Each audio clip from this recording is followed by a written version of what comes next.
It was a slimy, smelly, fly-infested mess.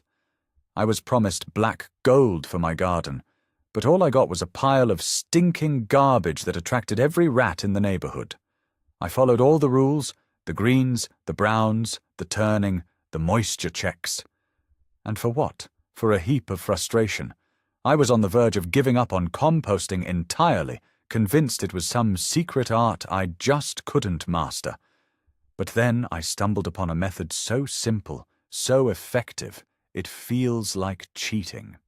In this video, I'm going to tell you why I will never ever make a traditional compost pile again, and I'll show you the simple trick that gives my garden even better results with practically zero effort. Are you ready to ditch the pitchfork for good? Before we dive into my secret weapon, let's talk about the composting dream that's sold to every new gardener. We see these beautiful, tidy wooden bins in magazines, with gardeners holding up handfuls of dark, crumbly, perfect compost. The idea is simple in theory. You balance your green materials, like kitchen scraps and grass clippings, with your brown materials, like dead leaves and cardboard.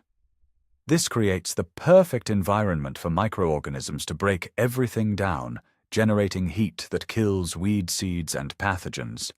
You turn it regularly to aerate it, keep it moist but not wet, and in a few months you have a nutrient-rich soil amendment.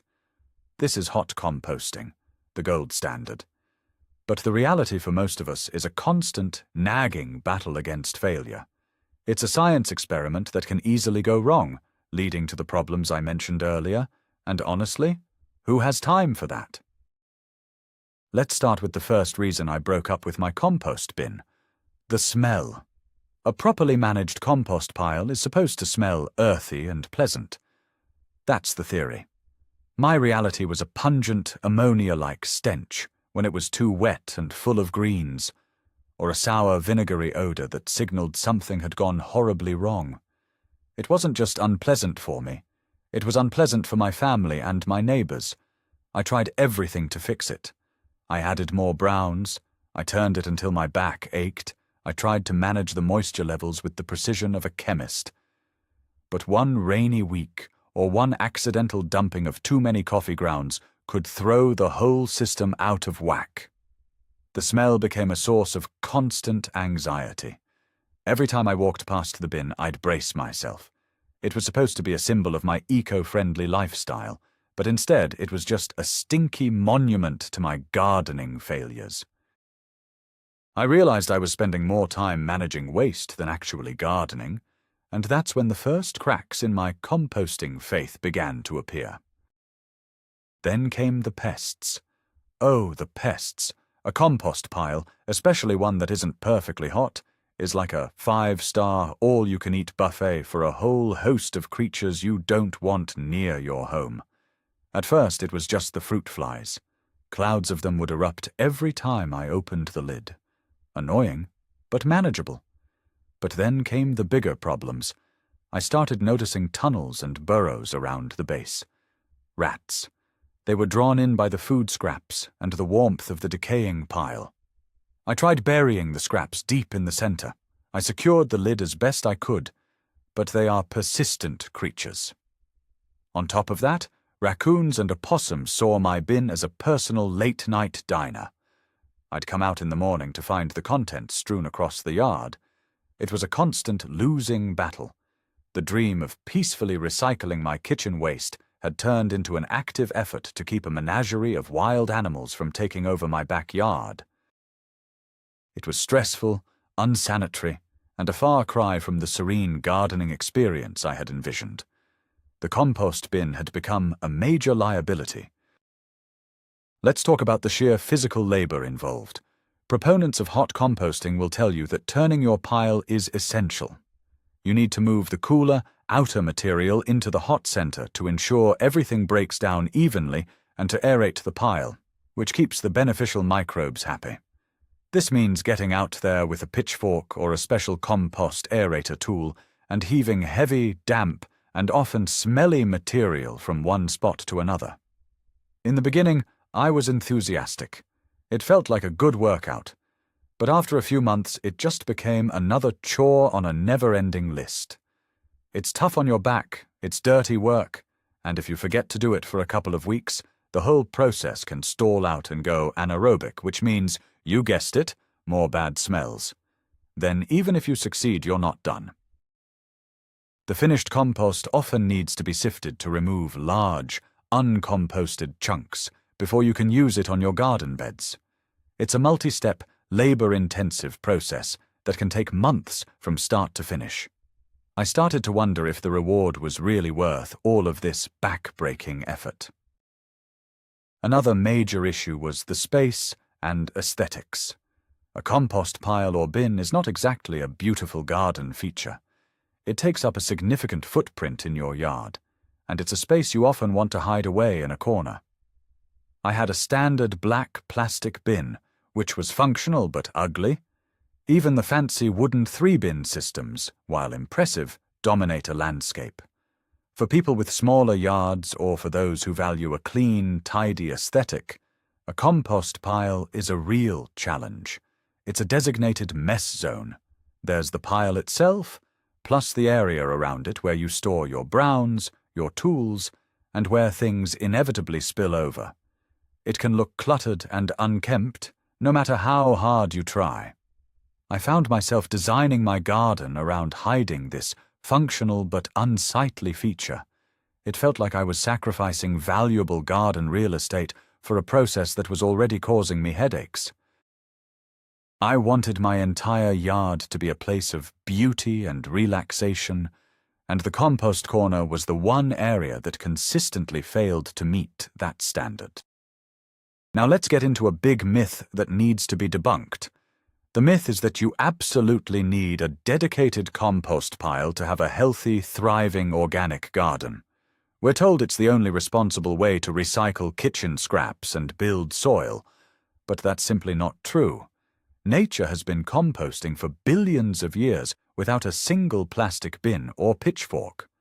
When a tree drops its leaves in the forest, they decompose right where they fall, feeding the soil and the tree in a perfect, closed-loop system.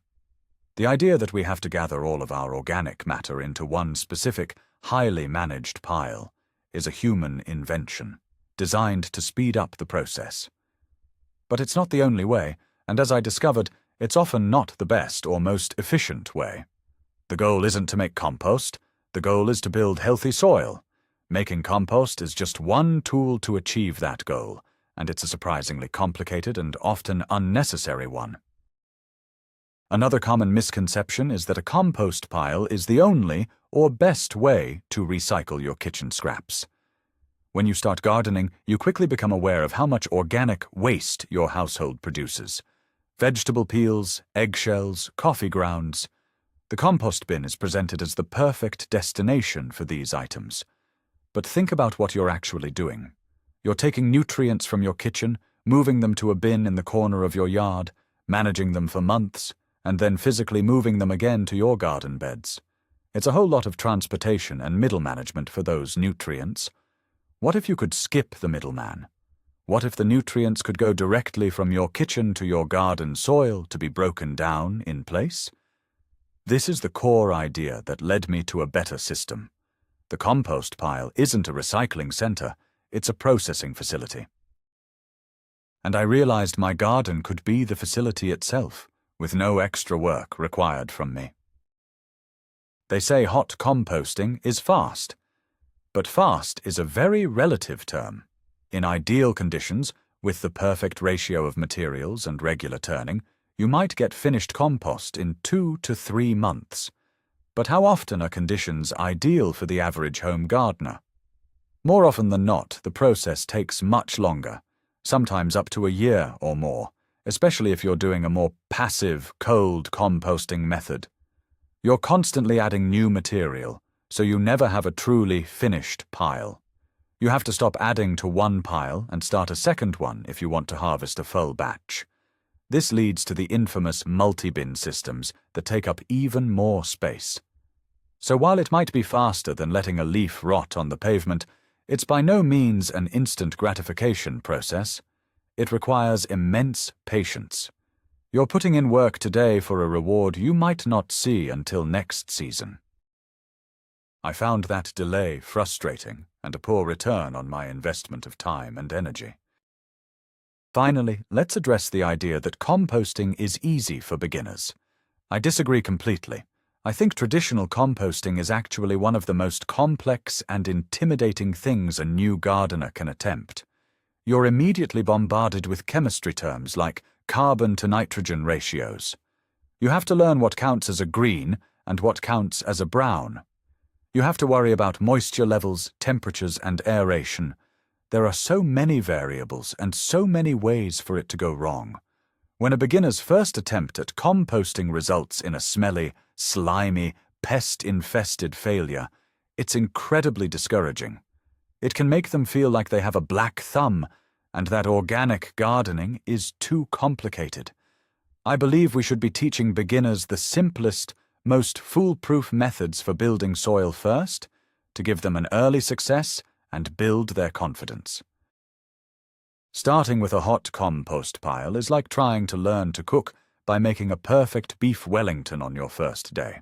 It's setting yourself up for potential disappointment. So I'd had enough. Enough of the smell, the pests, the labor, and the frustration. I was ready to just start throwing my kitchen scraps in the trash, which felt like a huge failure. But then I discovered the method that changed everything.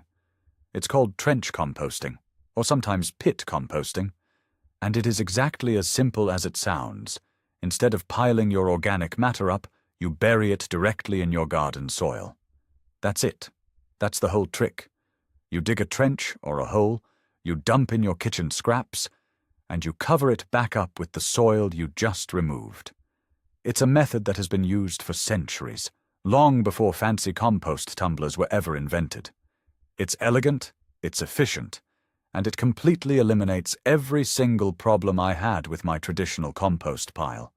There is no bin, no turning, no ratios to worry about, and, most importantly, no smell and no pests. Let's talk about the simple, beautiful science behind why trench composting works so well. When you bury your organic matter, you are essentially creating a localized, supercharged composting zone right there in your soil. Instead of relying on a large population of microbes in a pile, you are feeding the earthworms, bacteria, and fungi that already live in your garden. The soil insulates the decomposing material, which completely traps any odors. Pests like rats and raccoons can't smell it, so they have no reason to come digging. You're letting the soil ecosystem do all the work for you.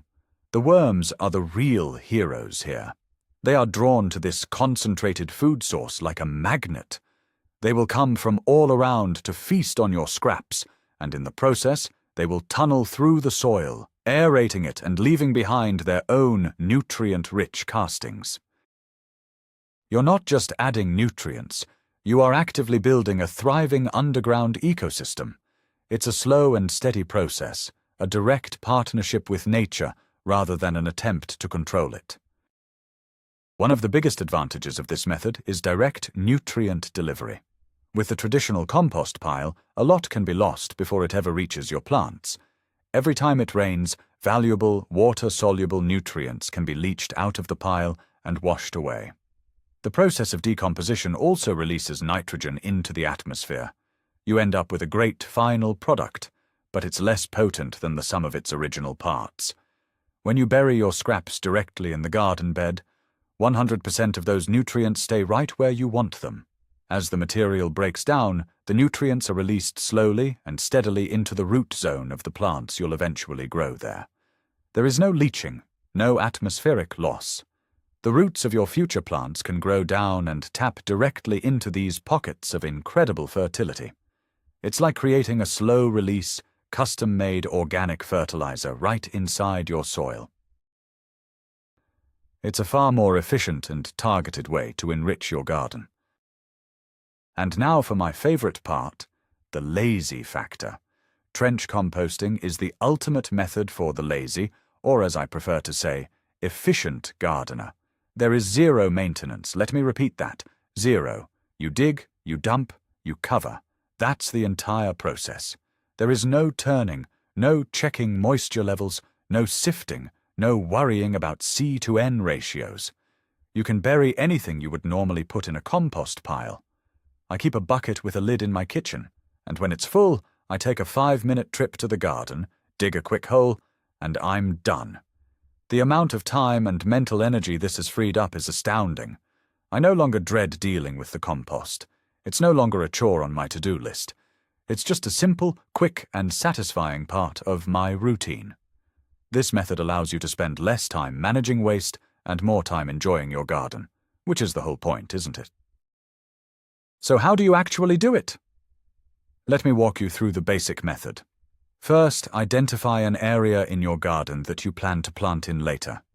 This could be an empty spot in a vegetable bed, or a place where you plan to put a new shrub or perennial.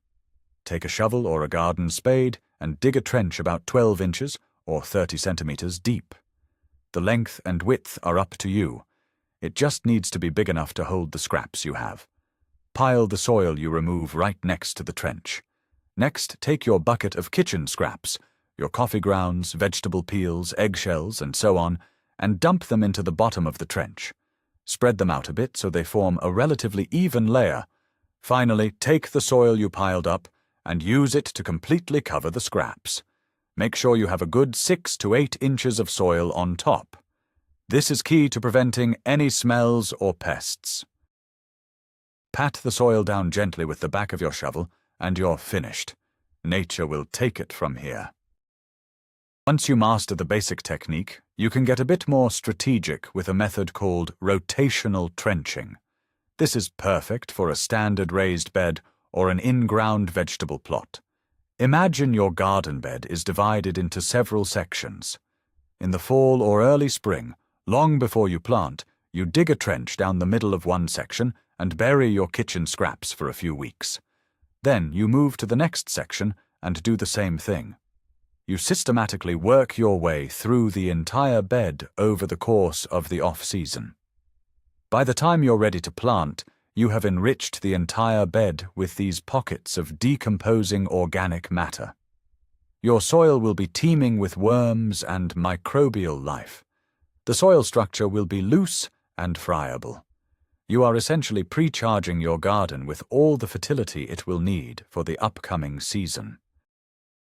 It's a proactive, systematic way to build incredible soil over time with minimal effort.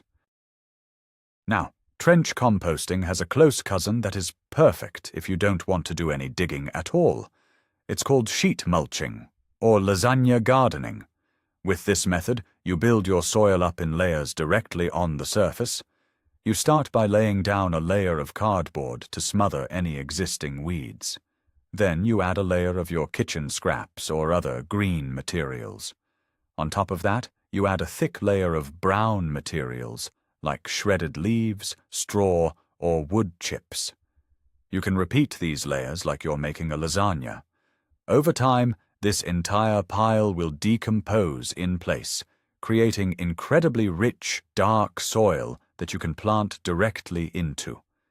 It's a no-dig, no-till method that accomplishes the same goal as trench composting, feeding the soil life directly where you need it.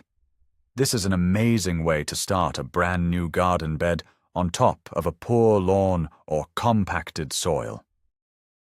It's another powerful tool in the work smarter, not harder gardening toolkit.